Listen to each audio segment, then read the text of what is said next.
Today I'm here at Northumbria University interviewing Dr Russ Hunter, who's a lecturer in film and TV, especially horror, who taught me when I was here.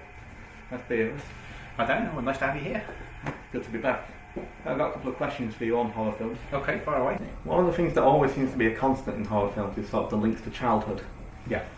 Why are the links with childhood? So is there something quite sinister about children and children's toys and that you can play off? Or yeah, there's a lot of debates, I suppose, about this. Partly, there is perhaps something sinister about, as you say, about children's toys, about things that are kind of when you're an adult that are from your past, maybe that are kind of outsized. Think about a film like Woman in Black, for example. Yeah.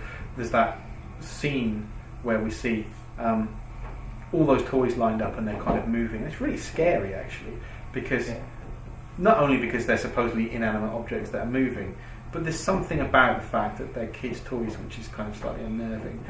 I think probably more than that, there's a broad social thing going on there, though, which is in very general terms.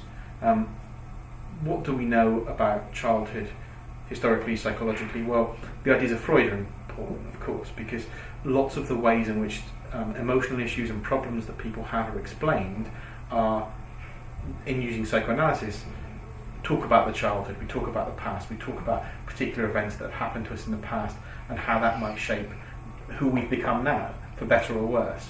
Now, in horror films, there's often a suggestion that something traumatic has happened previously that has then affected the villain of the film, if you like, the monster of the film, in a way which is, of course, negative. It's set them off on a path which is dangerous for the rest of us. And there's almost seems to be a suggestion that if only we'd recognised earlier on that this person had problems, then maybe we could have stopped the carnage that then ensues.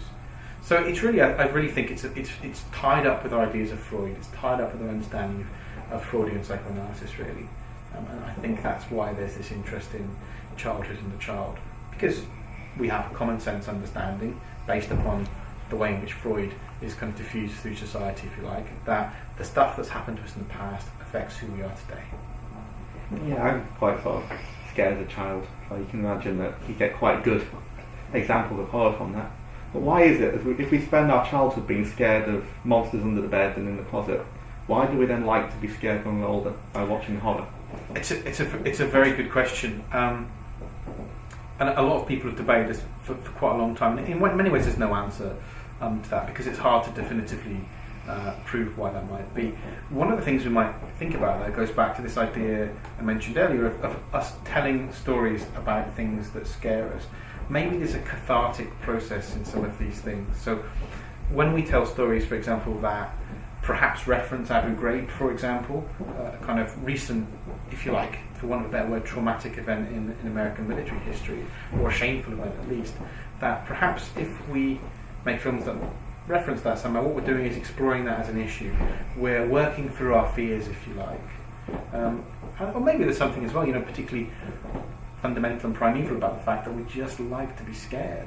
Particularly in groups. If you go to a cinema and watch a horror film, it's a very different experience from watching it on your own, at home with the lights off on DVD, for example. There's often something about kind of group experiences. Anyone who's ever been to a horror film festival, for example, will tell you that if you see a really good example of a horror film, a really scary horror film with a group of people, this is something that happened when Paranormal Activity came out, for example. That's a really powerful experience, and perhaps there's something cathartic about that.